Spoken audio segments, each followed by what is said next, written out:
नमस्ते दोस्तों, आप सभी बढ़िया होंगे। इस शुभकामनाओं के साथ ये वीडियो शुरू कर रही हूँ। मेरे साथ इस वीडियो के अंत तक बने रहें जिससे कि आपको सारी जानकारी पूरी तरह से मिल सके। इस साल आपको जैसे कि पता है कि चंद्र ग्रहण और शरद पूर्णिमा एक ही दिन पड़ रही है। तो शरद पूर्णिमा का समय ऐसा है कि सुबह 28 तारीख की बिल्कुल अर्ली मॉर्निंग, मतलब 4 साढ़े 4 के लमसम उसके आसपास शुरू हो करके वो 29 की सुबह माने कि 28 की रात्रि के बाद जो 1:30-2 बजे के आसपास का समय है वहाँ तक एक्सटेंड करता है।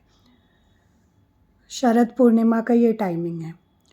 और जो चंद्र ग्रहण है वो करीब लेट नाइट 28 तारीख को है, पर उसका जो है सो सूतक काल 3 बजे से शुरू हो जाता है 28 तारीख को।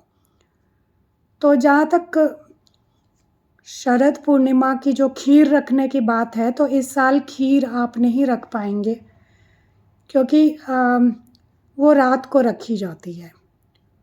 तो 28 की रात को चूँकि चंद्र ग्रहण लगने वाला है तो उस पर ग्रहण की छाया आ जाती है, तो आप इस साल खीर ना रखें। कई सारे यूट्यूबर्स हैं वो थोड़ा सा हल्का सा जो है इसके ऊपर डिफरेंट वो कर रहे हैं। वो कह रहे हैं कि 27 को ही है, 27 की ही रात को रख दीजिए खीर को, पर ऐसा कुछ नहीं है। 28 की सुबह से जो है सो करीब 4:30 बजे से जो है 28 तारीख से शुरू हो रहा है शरद पूर्णिमा का प्रभाव, मतलब उस समय वो घड़ी है। तो फिर मतलब कैसे आप खीर उससे पहले रख देंगे, ऐसे ही रख देंगे, उसके बाद में सुबह कब तक आप रख पाएंगे, तो ज़्यादा कुछ असर होने नहीं वाला। हालांकि आप अगर अर्ली मॉर्निंग चाहें तो रख सकते हैं, पर ज़्यादा देर तक रखा नहीं जा सकता क्योंकि सुबह हो जाती है उस समय और फिर चंद्र अस्त हो जाते हैं। तो ये कार्य रात को ही किया जाता है।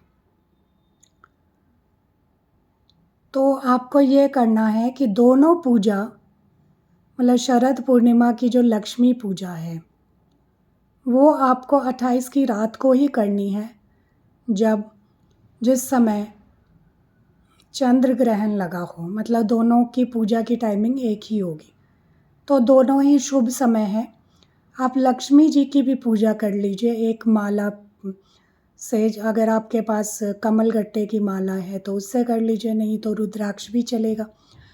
तो माँ लक्ष्मी जी को आप घिए की ज्योत जला के उनकी पूजा कर लीजिए, उनकी साधना करिए।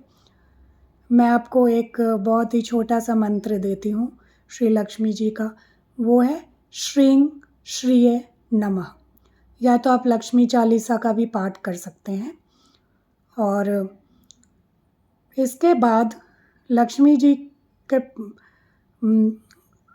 उस काल में, मतलब कुछ समय आप लक्ष्मी जी को दे दीजिए, लक्ष्मी जी का जाप कर लीजिए। उसके बाद में आप या तो माला चेंज कर लीजिए, नहीं तो एक ही माला है तो रुद्राक्ष की माला पे आप दूसरे किसी देवता की अगर कोई सिद्धि करना चाहते हैं या कुछ भी करना चाहते हैं जो ग्रहण में होती है उसको कर सकते हैं।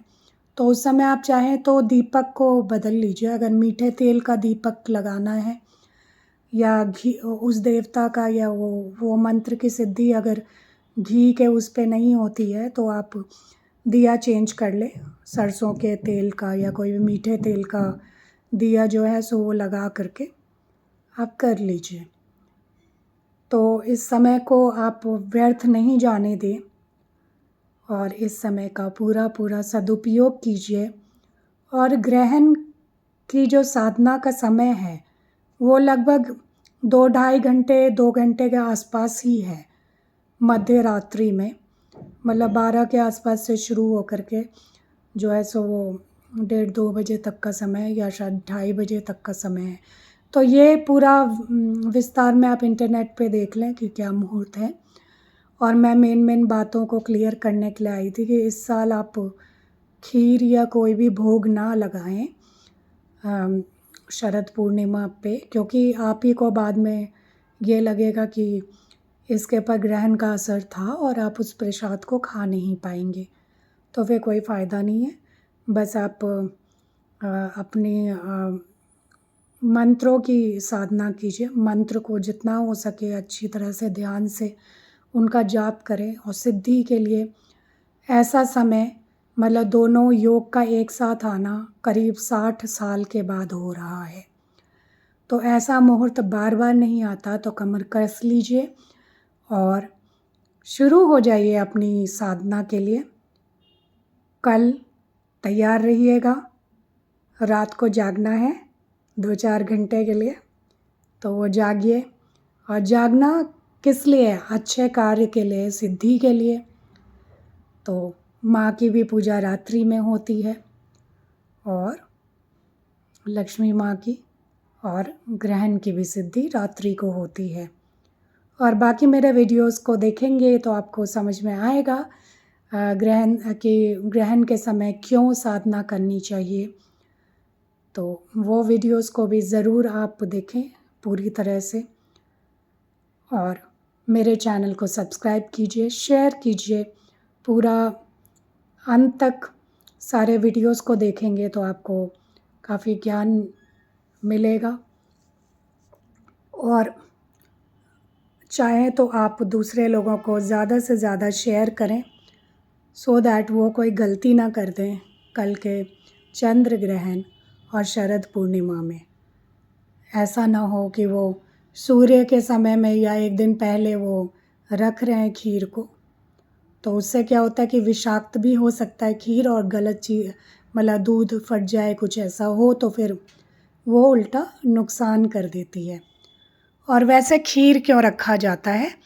शरद पूर्णिमा को खीर इसलिए रखा जाता है रात्रि के समय। एक तो लक्ष्मी जी को भोग लगाते हैं, फिर खीर को रख देते हैं। तो ऐसा होता है कि शरद पूर्णिमा काल में श्री लक्ष्मी जी जो है सो सबसे नज़दीक आती हैं, भ्रमण के लिए निकलती हैं पृथ्वी को। और जो व्यक्ति रात भर जाग करके उनकी वंदना करता है, साधना करता है, तो वो उनके घर में आ जाती हैं। साथ में यक्षराज कुबेर जी को भी लाती हैं और समस्त देवता उनके साथ में होते हैं। तो इस समय आप ज़रूर विष्णु जी का भी वंदन करें, क्योंकि वो माँ लक्ष्मी के पतिदेव हैं। और यक्षराज कुबेर को भी नमन करें। देवराज इंद्र भी उनके साथ भ्रमण करते हैं, तो देवराज इंद्र को भी नमन कर सकते हैं। और इस तरह से आपकी साधना से देवी लक्ष्मी जी बहुत ही खुश हो जाएंगी और आपको कृपा प्रदान करेंगी, क्योंकि लक्ष्मी है तो सब कुछ है। साधनाओं में भी लक्ष्मी की ज़रूरत पड़ती है। और जो ग्रहण का समय है उसमें लोग तरह तरह की सिद्धियां करते हैं। शाबर मंत्रों के लिए ये बेस्ट टाइम माना जाता है इनको सिद्ध करने के लिए। लेकिन जो शास्त्रीय विधि से वेद मंत्रों का जाप करते हैं उनको शाबर मंत्र नहीं फलता है। शाबर मंत्र करना वैसे भी सही नहीं माना जाता है, पर अपनी अपनी श्रद्धा है, अपनी अपनी भावना है। तो बस मैंने एक ज्ञान के रूप में ये बताया। बाकी मैं स्वयं शाबर मंत्रों का प्रयोग नहीं करती और करना भी नहीं चाहिए, क्योंकि लंबे समय में आपको ये नुकसान पहुंचा सकते हैं।